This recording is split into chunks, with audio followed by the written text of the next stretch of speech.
Good evening, everyone. I would like to call this, if you're coming in now, there's a handout that is being handed out. I'd like to call this special meeting of the Board of Selectmen to order. It is 5 o'clock on November 24th. And at the table, I have Selectman John Measham and Selectman Jim Lampos, and I am your first Selectwoman, Martha Shoemaker. We only have one item for discussion tonight by the Board of Selectmen, and that is the consideration and approval of the amendment resolution related to the Soundview Beach and miscellaneous town Area B sewer project. We are going to start with public comment. We are going to ask that there are quite a few people online. We are going to ask that you have your comments limited to 3 minutes. And we will listen. When you come up, you will come to the mic. We're going to do the people in the audience first, and then we will do the people online. So 3 minutes, we're asking for comments to be set so that we can get through this in a reasonable amount of time.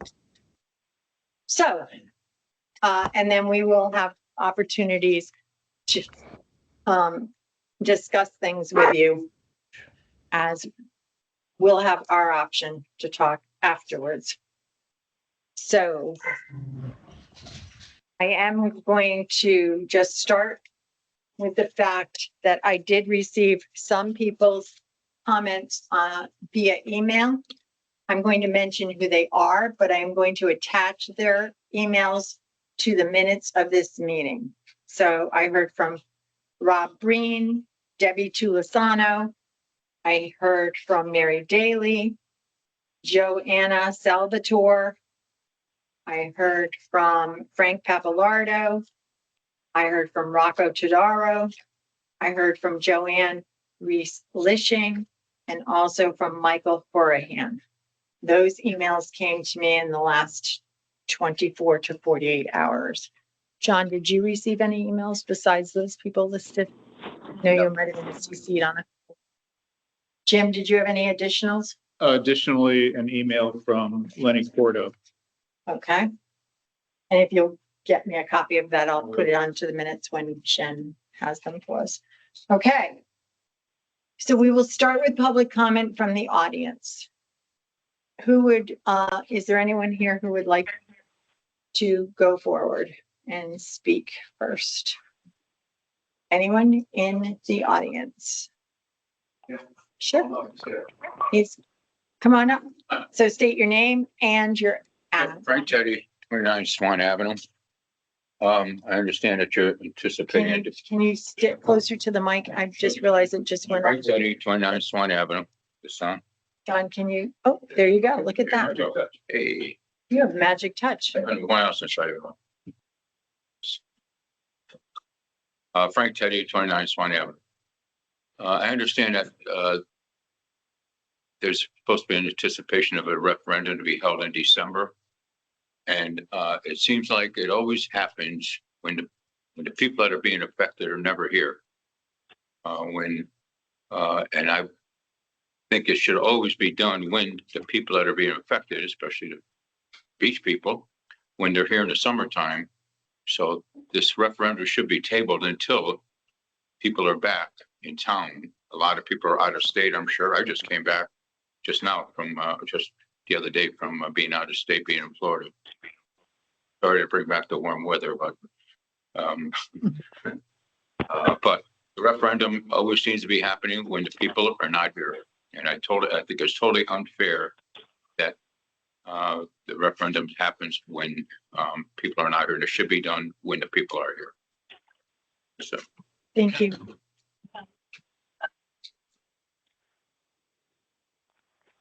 Okay. Is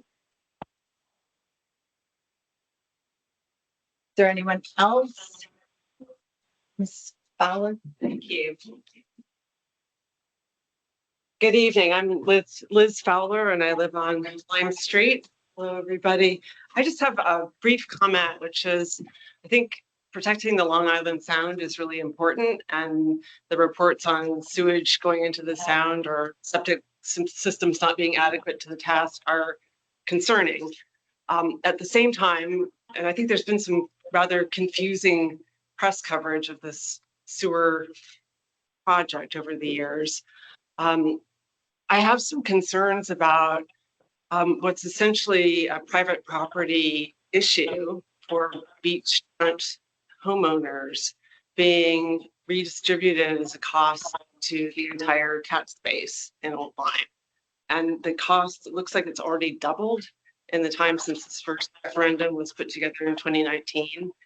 And it's still not clear to me as a voter taxpayer what the ultimate cost will be and what the thinking is about taking a private property improvement and spreading it to the entire tax base. So that's my concern. Thank you. Thank you. We'll address that in our Okay, comments. great.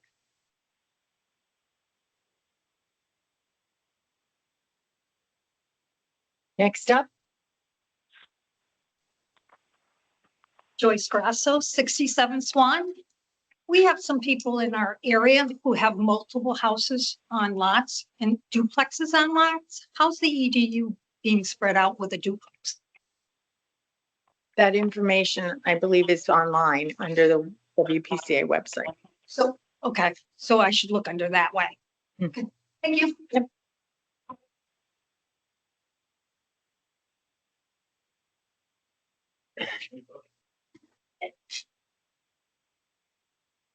Okay, Sally Whitewitz, 310 Swan Ave up in Area B. First I'd like to say is that, there's the state's saying that we are polluting by population or density or the potential to pollute. Well, we're half mile from the water. If we're potentially polluting, I think most of Old Lyme homes are within a half mile of water. So the state might want to think that, rethink that wording. The other thing is, it is going to cost the town money. Most of our homes are not that valuable, especially Area B. We're a much lower cost basis for the homes. And you're talking $50,000+. It's not going to improve the value of our homes that much. I mean, I'm a stone's throw from the train track. Keeps property values pretty low. People don't really want to buy homes there. They're not like the beach homes. We're not in the beach area. And we probably should have never been put in this project. It's probably costing more than they're going to get back from us. Thank you. Anyone else from the audience? Yeah. Okay.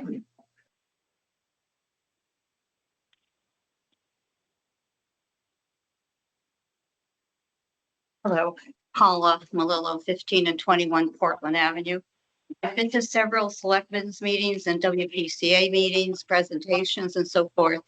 And I've always questioned the affordability of the project. Early on, the figures were not accurate, not true, and it was beyond means for me. Now that you've had an independent accounting, I don't know if those numbers are accurate at this point or true at this point, but it's even more unaffordable. Many of us are retired, as I've said before, only in Old Lyme for a few months out of the year.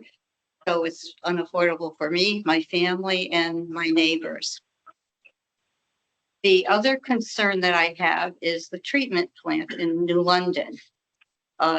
East Lyme wants to build, they're questioning the capacity of the treatment plant.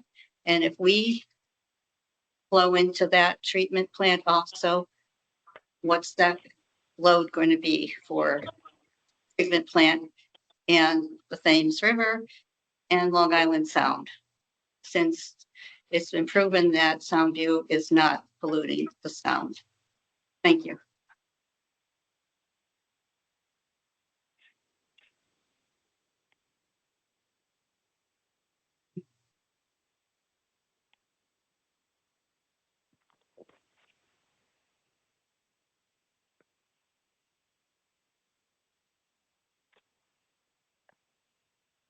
My name is Mike Riggio. I have a house on 316 Saltaire Drive, which is in the Old Lyme Shores community. I think this is kind of an epic moment for the town of Old Lyme. If the sewer project does not go forward, I'm concerned that the beach communities, along with the Sound View area, will deteriorate. I think that the approval of the sewer project will bring vitality to that area. I think that should be of concern to all the citizens of Old Lyme. Sure, the expense is prohibitive in a way, but in the long term, it's the solution. We've looked at other things. The DEEP has presented to us alternative solutions using advanced systems to reduce nitrogen, but they proved to be or seem to be, per the DEEP and per the information they presented, to be unsuitable to resolve the problem. And that's the nature of the properties that we have. We're in flood zone, for one. So I don't like the expense. The expense in Old Lyme Shores is more than $4,000 per EDU. And that's because we're also doing storm treatment.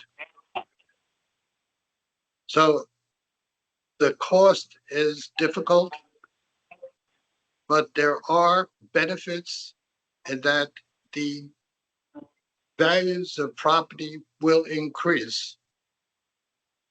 And we have a benefit from that.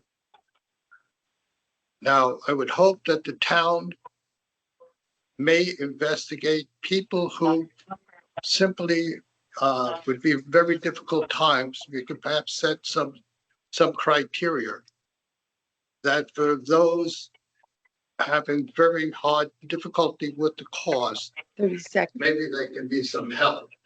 Michael, 30 seconds. 30 seconds. Thank you. Thanks.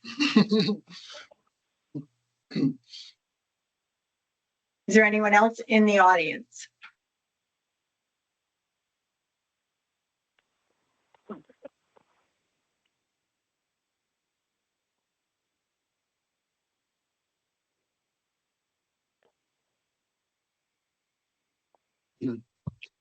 Good evening, I'm Jack Reynolds, live at 41 Saltaire Drive in Old Lyme. The state asked us to control the way we had to vote recently, and we had to go out, couldn't go out to bid until after we voted. That's the dumbest thing I've ever heard. I would urge you not to have a vote until you have the numbers. When you get the numbers, then people can make an intelligent vote. But when we had to vote and then go to bid and find out the numbers, I think that's unfortunate. If the state really did a switch, that less dollars going to the beaches, more dollars going to the CSA, cost sharing. I understand that it's a private beach and they're sending tax money to private beaches. I think this whole project, and I've been involved in it since 2012, is fraught with craziness. We went from 22,000 a house to $22.7 million approved for 193 houses, depending on what the state comes through with. That would be $117,700 a house if the state didn't provide anything. That's the sewers and the roads and the drains. I got to tell you a quick story. My wife will kill me, but a war story. I was superintendent of schools in East Lyme. One town meeting, Willie Scott, that you probably all know from Scott's Farms and the grocery stores, got up and said, this town was great until the taxes went up like crazy for schools. And the reason they went up like crazy was sewers. When the sewers came in, more kids came. All of the administrators are sitting with me laughing, saying, is that where the kids came from? They came from the sewers. We didn't realize that. It changes things. If you haven't driven by Lyme Tavern and taken a left to see what the condos are like out there, we're talking hundreds and hundreds of units, prepare to build schools. Thank you. Thank you. Anyone else in the audience?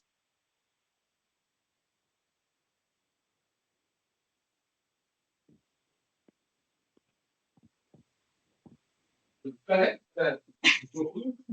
think they know. Like a deli, take a number and come on up. Hi, it's Bill Reynolds from 306 Colton Ave in Old Lyme. I'm in Area B, and I think it was around 10 years ago when Hawks Nest got out of sewers. They were looking for more revenue, and they grabbed Area B. All of a sudden, Area B became part of this project, which, as the previous comments was, we're a quarter mile away from the beach. We were built more as year-round homes, the majority of them. And when they say they're going to boost the value of my property, I don't see how that can possibly happen. I'm going to have a bioxide station 20 feet in my front yard from my driveway. The train is still going to be going by my house. There is nothing that boosts the value of my property. If anything, it's going to deplete it. I'm so upset about this. And with the thing that I just see right on the bottom of this is last minute demand for Old Colony tie-up for my house. Still not sure what that means. If I have to pay a tie-in to Old Colony, pay a tie-in for Sound View, there's just too many unanswered questions still. And the cost of all of this before it can go out to referendum. Thank you very much. Thank you. Anyone else?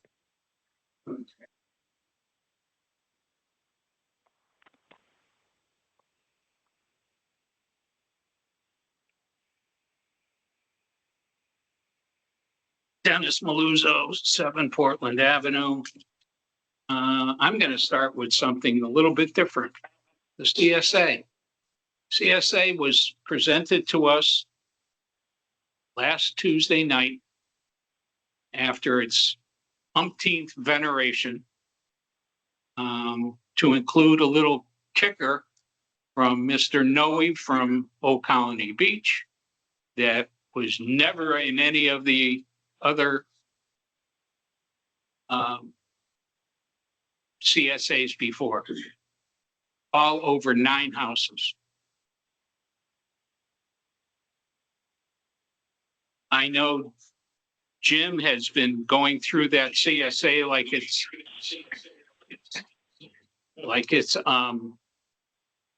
his second home and has done an outstanding job. But I'll give you a little synopsis of how this CSA was being presented last Tuesday night. The chairman, Mr. Tsunami, asked for a vote to authorize the CSA for signature. He had 3 people authorize it. We had discussion. I discussed that we just got it late in the afternoon, and how was I supposed to read 32 pages while I'm driving to a meeting? Mary voted no also. And Brian Cornell, another representative from Soundview, voted no also.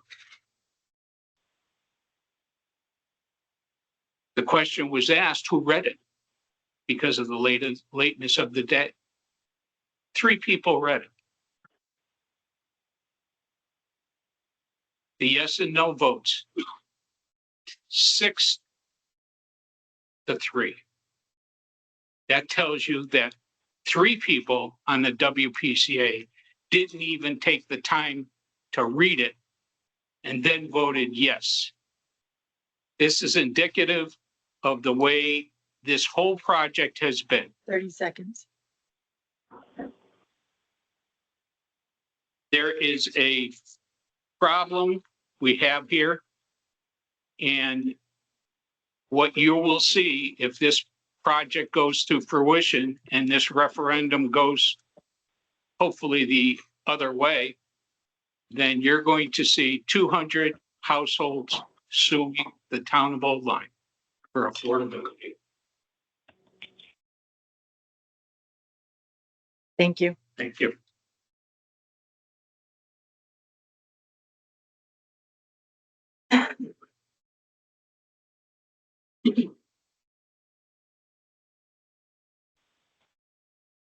Oh, name's Mark Whitewitz, 310 Swan Avenue Extension, Area B, half mile from the beach. And I just feel that Fox Nest and White Sands should be part of this project, and I still don't understand why. I just feel there must be a payoff or something. Thank you. Thank you. Area B's from? I forgot. I couldn't hear.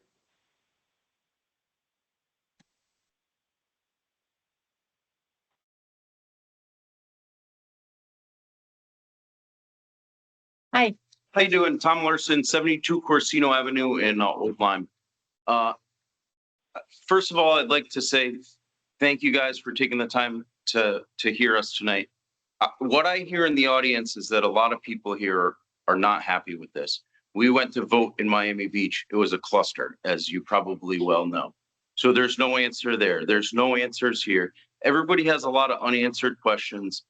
And I really think that before you guys bring this to a resolution, you need to get a lot more of these questions answered and potentially make this one project. If you actually want this to go through, it should be one project. It's 4 different beach associations trying to make an agreement in one town, in one community. If you really truly want this to actually happen, which I hope it doesn't, but if you truly want it to happen, you should make it one community, one vote, and probably the town needs to kick in some as well. So, hopefully, as you guys are hearing us tonight, that you'll take note that a lot of people don't want it. There's a lot of unanswered questions, and hopefully you guys don't let this go to resolution. Thank you.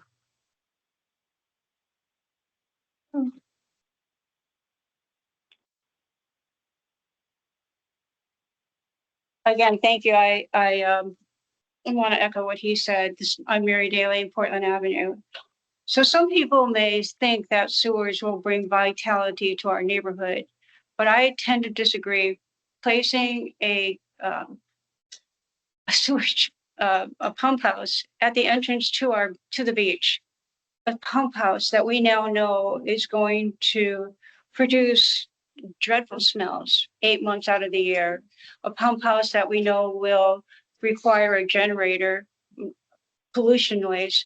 We know that these are negative factors, and I think that they will be detrimental to our environment and will deter development. But that said, we're really here now focusing on versus the environment is the cost. So in April of 25, Chairman Tsunami told us an EDU was 1939. In July, he told us it was 1366. And then in September, he told us, the town accountant told us it was 2241 plus maintenance, bringing it to 2805. And in October, Chairman changed it again. And I mean, we've had so many in the last 6 months, at least 6 different prices for an EDU. So now in November, we hear that one EDU is $3,097. That's the latest anyway. My question is, are we sure? This number has changed at least 6 times in the last 6 months. So are we sure at this point that we know what this project will cost? Has the Board of Selectmen seen a written notice that the bids for Soundview and the infrastructure have been extended? And if you have you calculated in any escalation clauses, which they're eligible for according to DEEP? Do we know if Miami Beach is in or out? And do we even know if Old Lyme Shores at this point is in or out? So I don't think you know what this is going to cost yet. And until you really have firm numbers, I can't see how you can bring this forward to the Board of Finance. Thank you. Thank you, Mary. Is there anyone else in the audience who would like to speak at this time?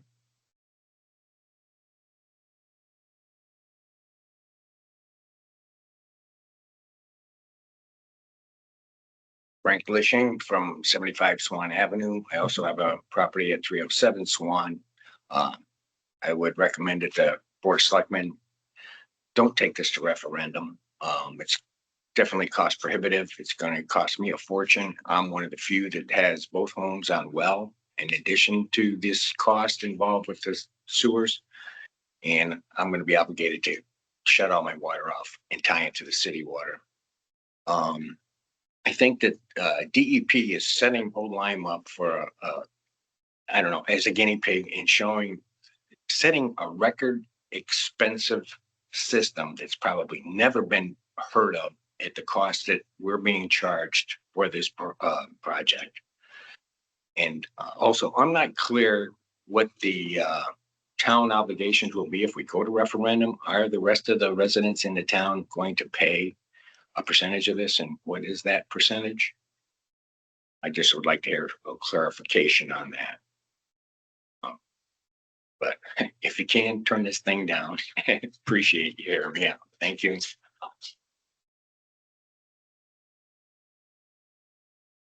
Anyone else in the audience? Okay. So we are now going to ask those people online if they have a comment. Katie Balaka, can you give us any idea how many people are online? Yes, 23, 22. Okay. So we're going to, I think, Katie, the best thing to do is to unmute one at a time and ask them if they choose to comment. You may have a phone number or a name that you can see. We can only see partials because of the size of the screen. So But Martha, would you like? they need to unmute themselves. 1661 extension, phone number 1661 has. Why don't we start with them? Okay. So 1661, are you unmuted? If so, please state your name and your address.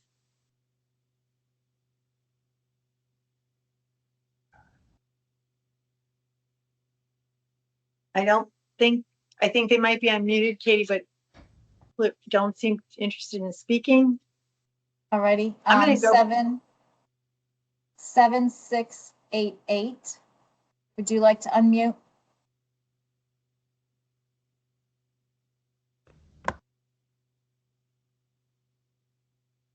No. Okay. Can you hear me? Yes. Okay, this is Paul Glantz. I live at 307 Portland Avenue Extension. It's just funny that I'm required to get a sewer in Area B. We're above this flood line. I can take a baseball and throw it over to a house over on Cross Lane. I can probably hit the house, and they're not required to get sewers. So I just don't know. It seems like the biggest scam going. I never heard anything like this in my whole life.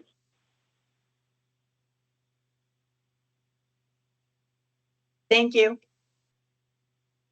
there someone else who'd like to speak? You do have the raise your hand option too on Teams. If you want to raise your hand, then we'll know that you want to speak.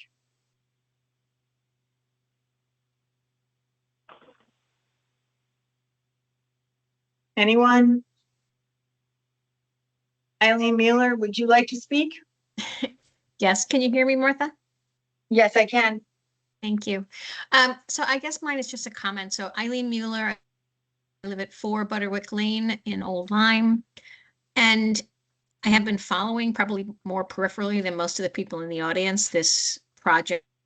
I guess what I would say is, and my request is, before you could take something to a town referendum, we'd need to do a lot more education for the rest of the people in the town of Old Lyme. It's not clear to me exactly what is being covered by the town, which proportion it is. So my request is, if it goes forward, that there's some intensive way of educating through various communication channels, emails, on your website, whatever. I tried to find more information currently information on what the current project looks like and current estimates of cost, et cetera, but I could not find anything. So if there's a link, my apologies, and somebody could maybe just direct me to it, but I could not find that as I was looking around today. So I guess my request is more education for the rest of the town, so we know what we would be voting on for or against when it comes to a townwide referendum. Thank you. Thank you. There's someone up with, they have two hands up, A, but unidentified, you have an A with a circle. Yes, yes. My name is Bill Messina. I live on Portland Avenue, and I would like to ask a couple questions. And at previous meetings and other get-togethers regarding the sewers, and it was never answered. It is mind-boggling to me that why Hawks Nest and White Sands is not part of this program. You can't tell me that Hawks Nest, oh, they did their own private testing. All right, I'll pay for the private testing if it takes that. What? It's going to be a lot less than the sewers is going to cost. So don't tell me that. And how is White Sands not in it? If these two beach communities were in it, it might be affordable. It might be affordable. Yeah. And then the next one is, did you see all the people that got up and talked? There are a lot of older people here, a lot of older people down there that rely on Social Security. And for 20 years, I'm sorry, but the majority of them are going to be passed away, including myself, in 20 years. So what do we have to do? Oh, here are my sons. Here, you have to pay for this. I'm going to leave them in debt. That's terrible. This is ridiculous. It could be upwards of $90,000, and don't tell me it's not going to get that high. It's going to get that high with all these add-ons. You listen to the meeting by these meetings, and it's, oh, this is added on, this is added on, this is added on. This is not affordable for anybody down here. We are a beach community that, you know, we're not from New York City. We don't have big high rises, $1.2 million houses. These are 1,000 square foot houses. And you're asking us to pay a quarter of what they're worth, some of them. And some of this is more than what they're worth. This is just ridiculous. I'm sorry, but this has to get voted down. I'm sorry. Thank you. Okay, is there anyone else online that would like to say something? Kathy? You got to unmute yourself, Kathy. Up, can you hear me now? Yes, we can. First, your name and your address, please. Yeah, it's Kathy Kalankowski, 57 Portland Avenue. We're new to the area, and all the hopes and joys have been dashed by all of this that's going on. We had to pay water bill charge over to Miami Beach, which has since been resolved. Now we have the revaluation. My taxes have almost doubled. So that's another $400 perhaps a month. Now you want to add this on top of it. That's another $400, $500 a month. So you're talking about another $1,000 a month. That this is just getting totally unaffordable. And I could understand if we, if there were solid proof that we as a community were polluting the sound, I'd be all for that. But we are paying a lot of taxes to this town, and what are we getting from these taxes that we pay? We are getting what the trash picked up, the lawn the streets shoveled. What are we getting for our tax dollars? Why are we beach community residents paying the bulk of the cost for something that's not necessary? That's my opinion. Thank you very much. Thank you. Is there anyone else online that would like to speak?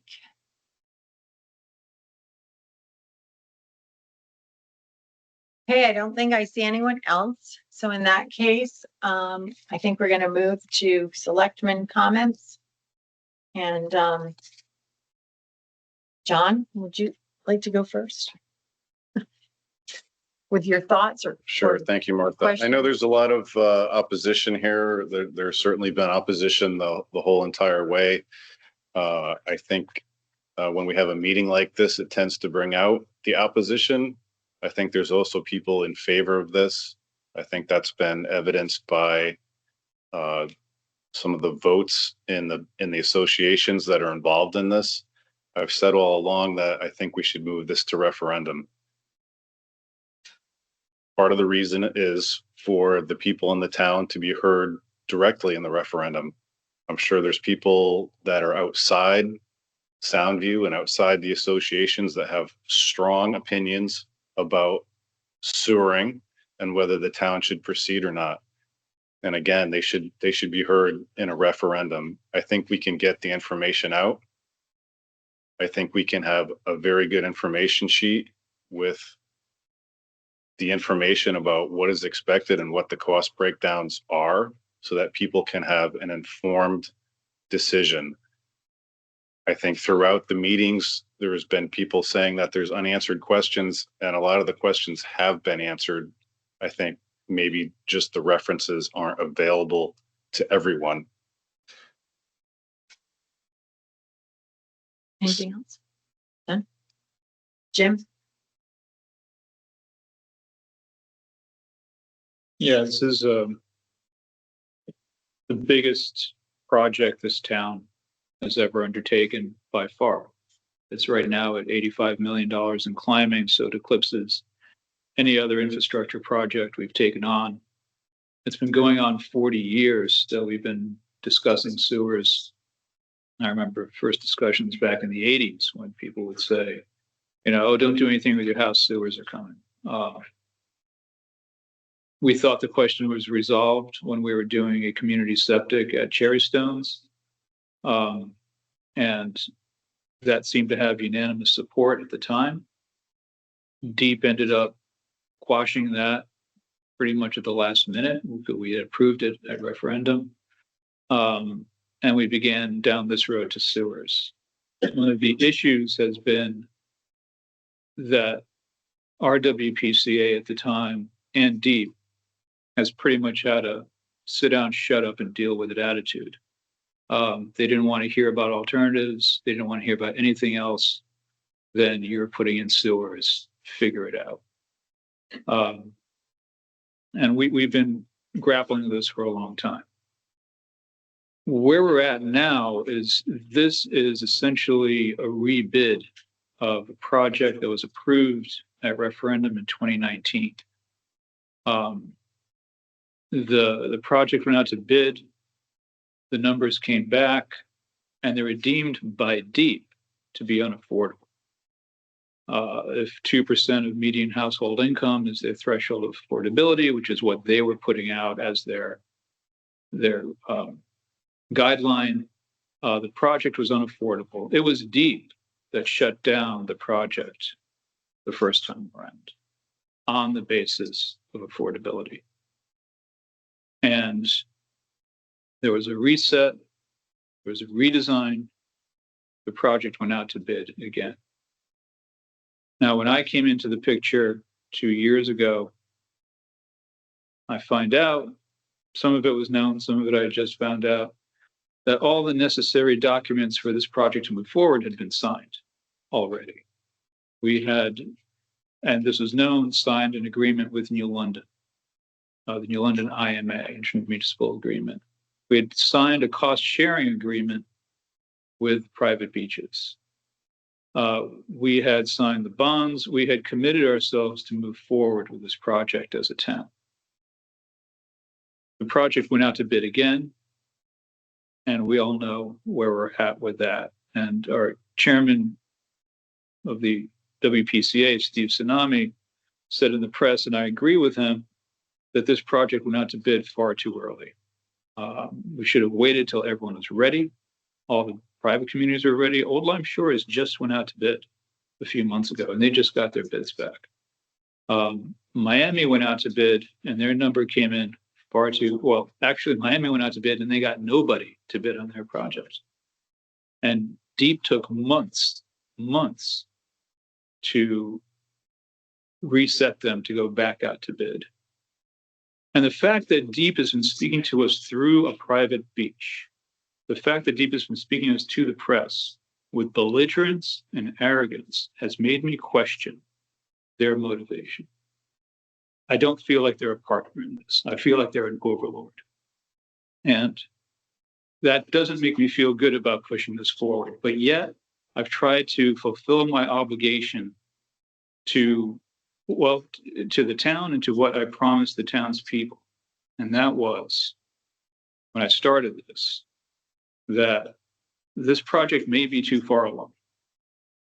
And instead of standing in front of a moving train and getting run over, because that's what was going to happen, as you all know, we have tried to get political support. We have tried to make our case. Deep's not going to hear it. Our WPCA is not going to hear it. And all of our elected leaders, and we've done both sides of the aisle, up and down, we get, oh yeah, that really is a concern. That really is an issue. That's a problem. No one's going to stick out their necks for this. So we're on our own, unfortunately. It'll be a very, very uphill battle to take on the state. Not that we can't do it, but it'll be a very uphill battle. And right now the forces are aligned against us. So my vow when I took this over, and I said that before I was elected and after in each of these meetings, that if we can't stop it, it has to be fair. And having discussed the issue with folks in Soundview, my neighbors, listened to what the concerns were, we came up with a series of conditions that we set out more than a year ago that we needed to see.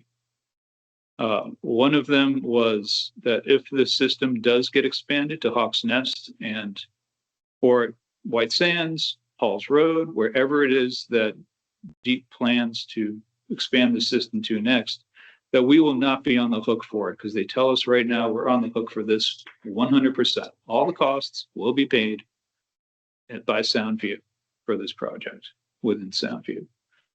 So one of the conditions was that if the system gets expanded, that new system will be self-funding as well. We're not going to pay a dime.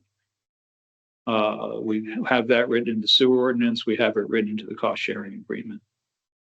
Number two was that we would need a representative who actually has skin in the game, who actually lives in Soundview, will actually be paying for this, to be on the construction committee, to have a representative in the cost sharing agreement stipulated that we have our representative there, because we have been represented by people who do not live in Soundview. The first appointments we really had were the last couple of years. The third, and this is something that really bothered a lot of people, including me, is that the agreements that were signed gave Soundview 30%, 29.7% of the project share. That 29.7% of the costs of the shared infrastructure will be borne by Soundview. And we found no evidence to support that number, that we had a third of this project. The New London share, our share to New London is 31%. Again, less evidence for that. Those were done deals, I was told.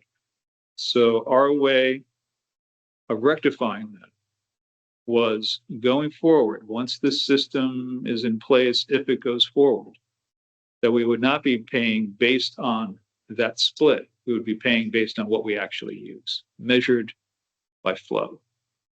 So each community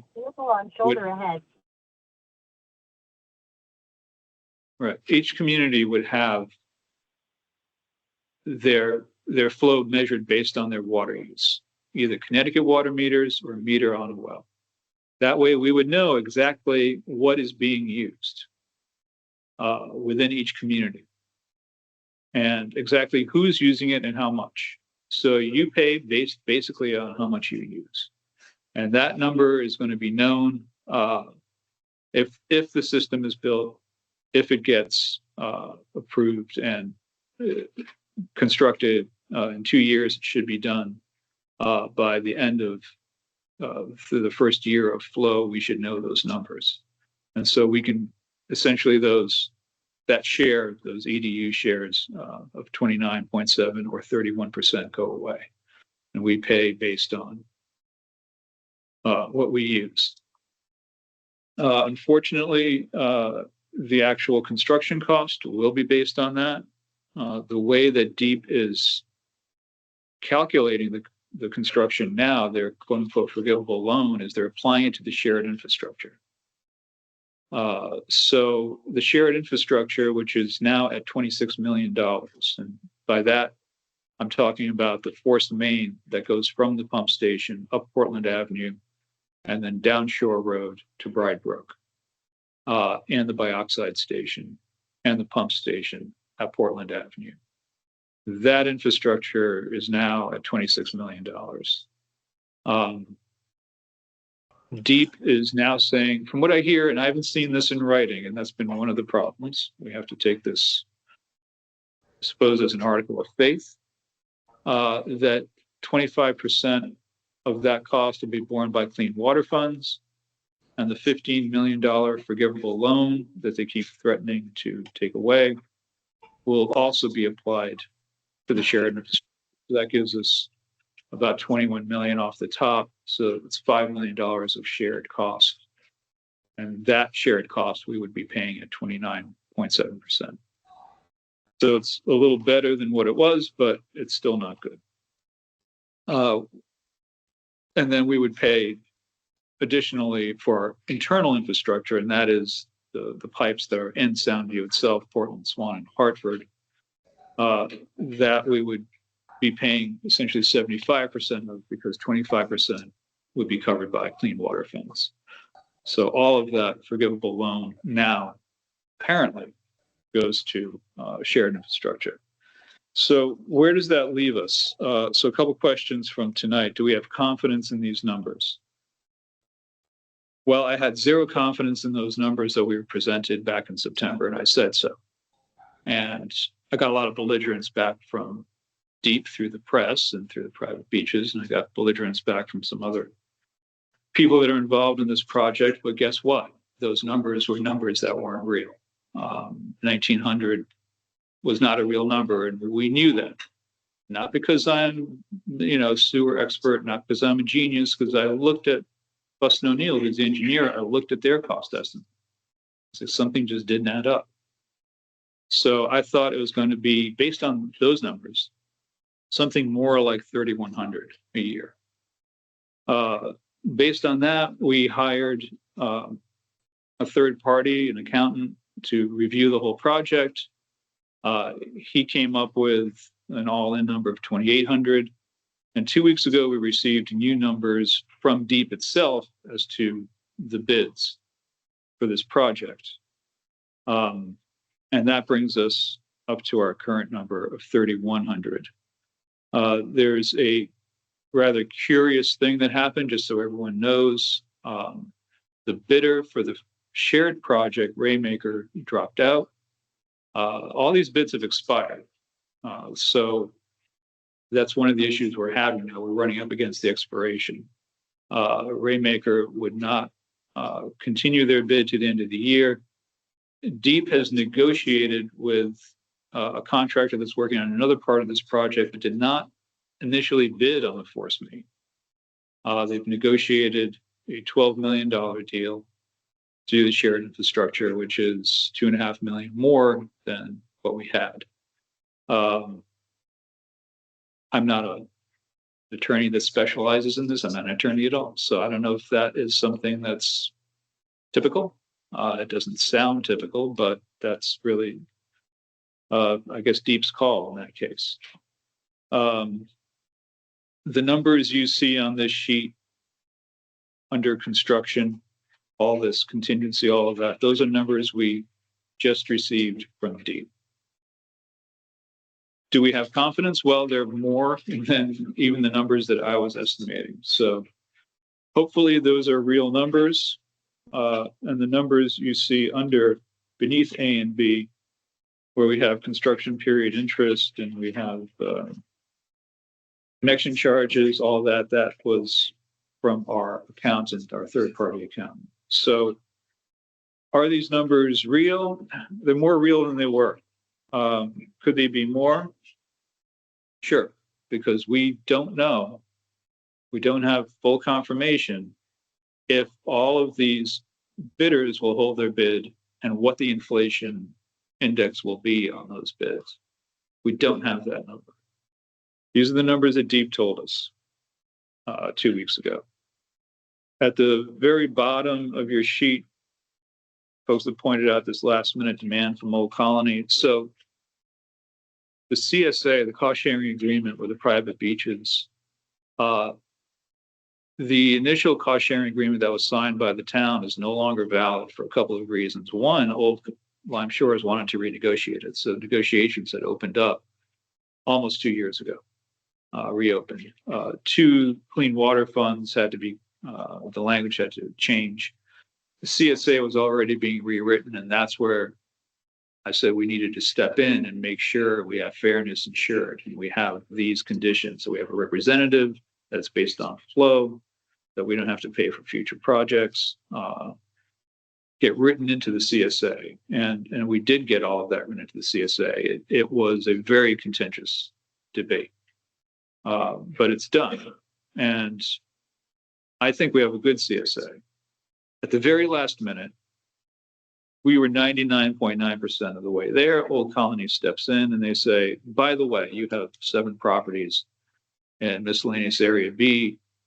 And if I could wave a magic wand, I would get rid of that stupid term. It's Soundview. It's all Soundview. You know, to call a neighborhood miscellaneous area B, I think is just ridiculous. But that's what the area north of Shore Road is now called, because it was added on at the last minute by Woodward and Kern when Hawks Nest was taken out of the project. And that part of Soundview was put into the project, and it's just called miscellaneous town area B. So I think it's insulting, and that's got to go, because we're talking about Soundview. But there's 7 properties there that we're going to have grinder pumps, and instead the project was redesigned so that they would flow into Old Colony, 2 properties flowing into Miami. Because there's a lot of stuff that doesn't exactly all add up. We already had parts of the trunk system along the shore in Miami and Old Colony become shared. And apparently there were negotiations to have some compensation to Old Colony early on. And from what I'm told by Steve Tsunami, it'd be about $200 per EDU, or $2,500 per house, basically. Old Colony came back on October 7th, and none of this is in the discussion. None of this is in the CSA until October, until we were almost done. And they came in with this, and what Old Colony demanded was that those houses pay a full EDU in their community, which I thought was just insane. You know, they're already paying a full EDU in Soundview for the shared infrastructure and the internal infrastructure. To be clear, that additional money would be shared in all of Soundview. It's not that those houses are going to be charged double, but there would be a double charge, and that second charge would be shared among everyone in Soundview. So one compromise was that each house would be charged $7,500, which would be basically $250 per house in Soundview over 20 years. So it would add $250 to this bottom line. That was rejected. They said $25,000. So now the deal that just happened about 5 minutes into this meeting tonight is they're saying $100,000 total, which is $14,000 per property, which comes out to $481 per EDU in Soundview. That would be added to the bottom line. So when you see all in 67413, that would essentially become $68,000 based on that. I haven't had time to vet this or talk to anyone about it. That's the deal that's on the table. I think the whole thing is kind of ridiculous and it's a ploy at the very last minute, but that's where we're at on that. Another question that was raised, what is the town's obligation? And that's a very good question because there's something called a betterment assessment. And that is, I have the statute. There's a state statute, section 7249, that states a town could charge a property for sewers only based on how much that property is improved in terms of property value because of the sewer. So that's called a betterment assessment. And it states very clearly that you can't exceed that betterment assessment. So we'll use round numbers. Let's say a property is worth $600,000. And we've had studies done about what a property will probably, what their value would increase by virtue of having sewer. And at that time, this is 2020, that number would have been between 7 and 10%. Let's take 10%. So $600,000, $60,000 would be your benefit assessment. If this exceeds that 60,000 in this case, you can't charge the property owner that money. Now remember, this is one EDU, so we're not going to see anything less than 60,000 in this project. So if you have a property that's worth 200, well, 10% of that would be 20,000. So now we have $40,000 that by state statute, you can't charge the property owner. Property owner can appeal, and there's a lot of case law that we have here that shows that the town will have to pick that up. And I think we need to make that very clear to the people in town that there is such a thing as section 7249, supplemented by 7251. And all of this is clear as day. No assessment shall be made against any property in excess of the special benefit to accrue to such property. So who's on the hook for it? The town. And who funds the town? The taxpayers. So that's all of us already that are paying for the system, but it's also everyone else who's not in the system has been told since 2019, don't worry about it. We're going to get deep off our backs. We're going to have sewers down there. It's not going to affect you. And this will solve the problem for the next 20 years. And you won't have to pay a dime. Well, you may have to pay a dime. You may have to pay quite a number of dimes. What we can't predict is what that number is going to be, because this is based on property value versus the cost of the project. So in 3 years, when this is underway, our property value is going to still be going up in a parabolic fashion, as they have even in the last year since our revaluation. Property values are still skyrocketing in Old Lyme. Will they continue? They might. In that case, the town will be, on the hook for nothing because the property values will exceed the benefit assessment. Are they going to probably come back down to earth? Sure, they might. And if they do come back down to earth, guess what? That number is going to go up. If property values crash like they did in 2008, it'll really go up. And I remember when you're in bubbles and property values crash, when they crashed in 1929, it took until 1960 for those property values to come back. These can be pretty serious. So we don't know what that number is going to be. If it was today, and this is just an estimate, if it was today, the town would be on the hook for about $5 million. That's the excess over the betterment assessment that you couldn't charge the people using the system. The town would have to pick it up. So the taxpayers of Old Lyme need to know that that may be the case. I can't tell them, no one can tell them, no one has a crystal ball what that number is going to be in 3 years if this project's underway. But they have to know that if it happened today, that's a $5 million bill you're going to get. So I don't know where that's coming from except your taxes. I mean, I can try to write a grant for it. There's not a lot out there, but I've been trying to find grants for the sewer project for 2 years, and there's not a lot out there. Maybe there'll be something, but that's that. So the town needs to know its obligation. And finally, why have Hawks Nest and White Sands been taken out of this project? I don't have a good answer for that. That came from deep. We've been asking for retesting for years. I mean, we know that when we were tested 20 years ago, there were failed properties. Those properties have been remediated or torn down, new systems put in over the last 20 years. We wanted new tests. Hawks Nest had new tests and they were excused. And quote unquote area B was added. White Sands, they've said two things. One, they don't have the density that Soundview does, which is an absurdity. If you go to, they just look at GIS or take a drive through White Sands, it's the same density. Two, it's too far away, it'll be too expensive. Okay, so those are the excuses they gave. Wasn't my fault. So should this project go forward?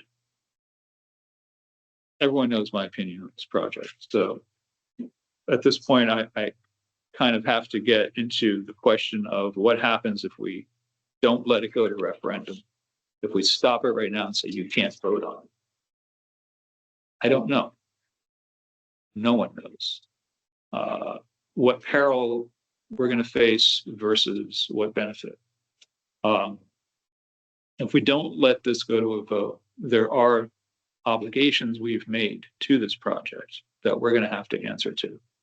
We've already spent $4 million. All right, so that's something's going to have to be paid back. We're definitely going to get sued by the other private beaches. It's definitely breaking the town's word that we're in this project. That's if we don't let this go to referendum. If I say we're stopping it right now. The state tells us you're going to do this anyway. You're just going to do it without the funding. We're going to make you do it. You're going to have to pay connection fees when you come in. That force main's still going to go up Portland Avenue. That pump station's still going to be at Pond in Portland. You're just going to have to pay later to get to connect into the system. It's going to cost you a lot more. And you're not going to get out of it. They're still not going to hear alternative systems. Would we be able to come up with a plan B and present it to them and have it accepted? If we had more support, maybe, you know, I don't know how we fight the state. And if I knew, I would tell you. If I could promise that to you, that there would be no, you know, worse consequence to saying, no, you can't vote on this, than to push it forward. I would do it in a minute because I don't think we need the project. I think it's ridiculously expensive. And a lot of people don't get it. I've heard, well, you know, this is your second house, or, you know, I know you have a rental property down there. It's like, yeah, I mean, we're not stockbrokers. You know, we don't make our money in Soundview off speculation and, you know, credit options. You know, I mean, we make our money the hard way. It's sweat and blood, and what you see is what you get. Yeah, some of us have a rental property, and we count on that for our retirement. I mean, this is our, you know, what we have. We have one property that we plan to retire in, you know, and we have those numbers figured out. You know, we didn't buy it at $500,000, bought it at 150,000. So, well, I can afford the taxes on this. I can live here. It's a small house. And now suddenly, we've heard this at meetings in this room. If you can't afford it, why don't you move? Where the hell are you going to go? Where are you going to go in this environment? You know, where are you going to buy a property? You know, a trailer, you know, in the middle of Maine, where are you going to go? So a lot of people's retirement, their lives, you know, and we know each other is really going to suffer for this. And that's with one EDU. There's some people that are going to have, you know, 2 EDUs, so double this cost. I don't know how we put that on the backs of people. I really don't. But I also don't know how we can say you can't vote on this project. That's the dilemma I have right now. So the people, if they reject it, it's a very different situation than if I say you can't vote on it. It's a very different time. So that's where I'm twisting the wind here, Martha. So I should have gone second, but Jim, first of all, I know that you've worked on this for the last 2 years, and I diligently, plus I know you've had a foot in this right from the beginning and paid attention. And I cannot thank you enough for educating me on this project. as well as all the time that you've spent on CSA, WPCA meetings, et cetera. And I appreciate you to the nth degree and beyond. So this is a referendum is part of a process.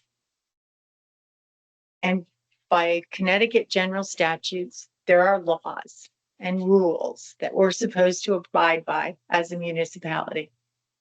And one of the things is when you have a project and you're going to spend money, and the way this project was designed way back when was before I came into politics. In fact, all three of us weren't in politics, but it was decided that the individual beaches would pay their share for this particular project. So, and each of those beaches have had their own referendums, and I agree. The rules have changed. Sometimes you can go out to bid without a referendum. Sometimes you have to have a referendum and then go out to bid. Doesn't make any sense because the rules change depending on which small private beach association you live in. And DEEP seems to change the rules for each of those associations on a daily basis. Hard to keep up. And I want you to understand that the process at least gets us to a vote. The people in this town get to vote. I agree. Sort of unfair. Soundview is part of the town. The whole town gets to vote, including all those property owners in the private beaches who have already voted in their own places. They get to vote again. I didn't make this up. I think my father would say, well, sometimes life's not fair, but I don't think this is fair at all. But there is a difference between us withholding the referendum or the townspeople voting it down. Message, if we withhold, is you're not playing by the rules to this municipality. If the townspeople vote it down, then it's a different ballgame. We sent it out to you. You came back and told us what you wanted. I know there's a lot of ifs still. There's still ifs with Miami Beach. There's still ifs with Old Lyme Shores, because if Miami Beach drops out, then Miami Shores referendum isn't large enough to cover their cost. They'd have to go out to referendum again. I don't know what Old Colony does. I don't have anyone who lives in Old, I don't really have connections to Old Colony to how they do it, but they seem to always find the money when they need to increase. So the only thing that somebody mentioned educating the public. So back in 2019, when it went out to referendum, there was an informational sheet, and I have a copy of it. It was one page back to back. But when the town, once we move it to referendum, we, the town, have to stay very impartial. So we can set the facts. Here are the facts. And we can post this. This has to be updated because it's got all old numbers, and we've got the clean water funding has changed. So this would be done in the next few days and then posted.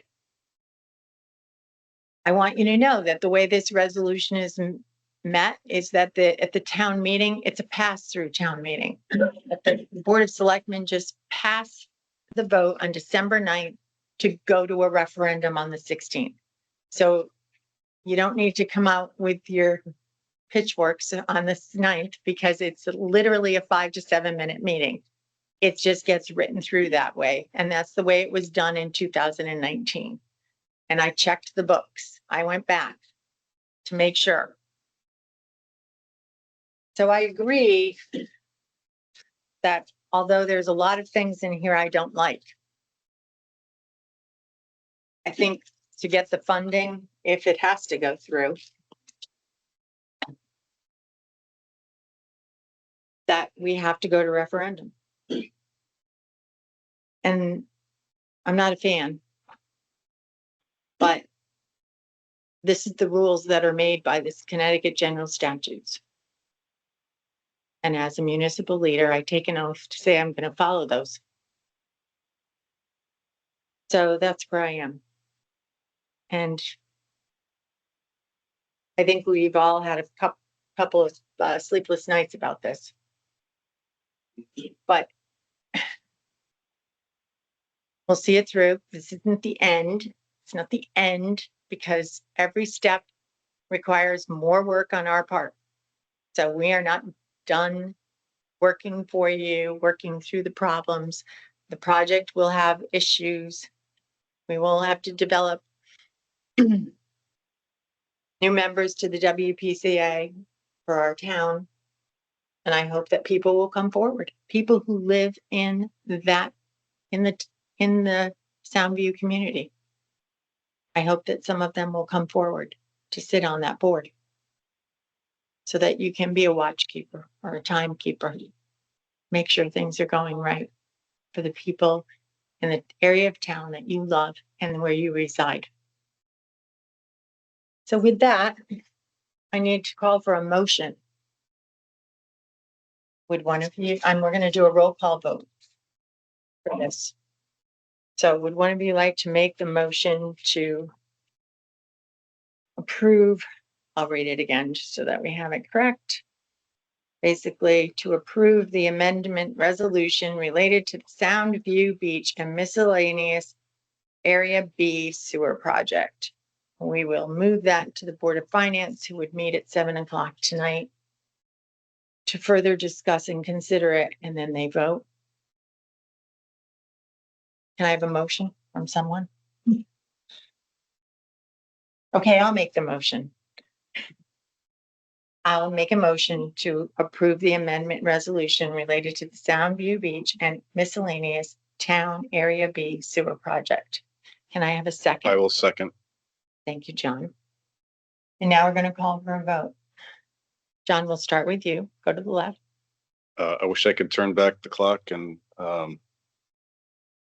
have a robust sewer avoidance program, but that's not where we're at. Deep has a big stick and a big carrot, and I don't want to miss out on the carrot. So I vote aye. I also vote aye. Jim? The vote's symbolic at this point, but I'll vote aye. Okay. Motion, are there any nays? Anyone who doesn't approve? Any abstentions? Hearing none, the motion passes. We go to Board of Finance, 7 o'clock tonight.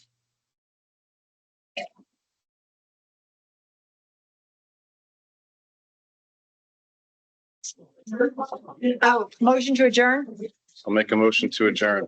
John, second by me. All those in favor of adjournment? Aye. Any opposed? Any abstentions? Motion is, meeting is adjourned at 6:14.